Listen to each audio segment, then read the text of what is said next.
앞서 집을 유지하는 것이 더 어려워지는 이유와 대비 방법을 말씀드렸습니다.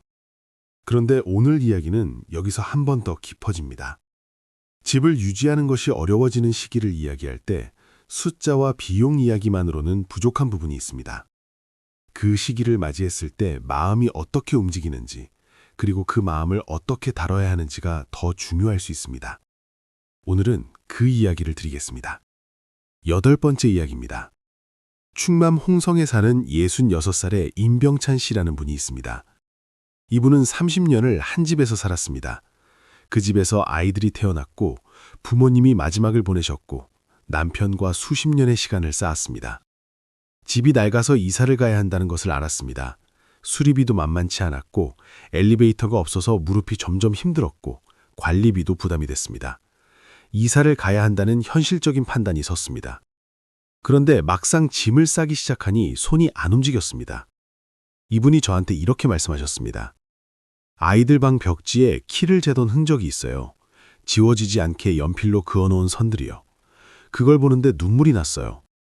이 집을 떠나면 그 흔적들을 두고 가는 거잖아요. 집을 유지하기 어려운 것은 알겠는데 마음이 그게 안 됐어요. 이 마음이 비합리적인 것이 아닙니다. 집은 단순한 건물이 아닙니다.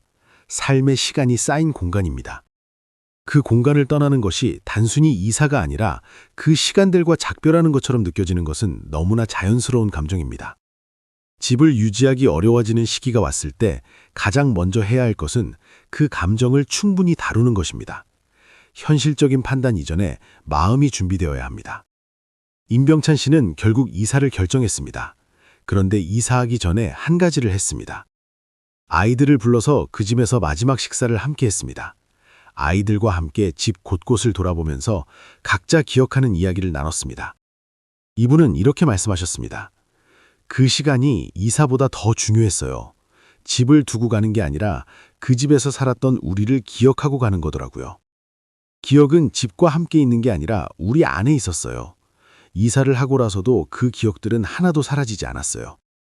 집을 유지하기 어려워져서 변화를 고려하고 계신 분들에게 드리고 싶은 말씀이 있습니다. 새 집을 고를 때 집 자체보다 집 주변을 먼저 보십시오.